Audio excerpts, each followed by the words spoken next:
lahat gagawin mo. Ganyan lagi ikaw sa anak mo. Lahat ng buti niya ang laging hangad mo.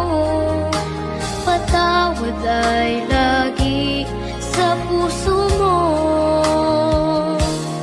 Nang inang matitiis ang isang anak,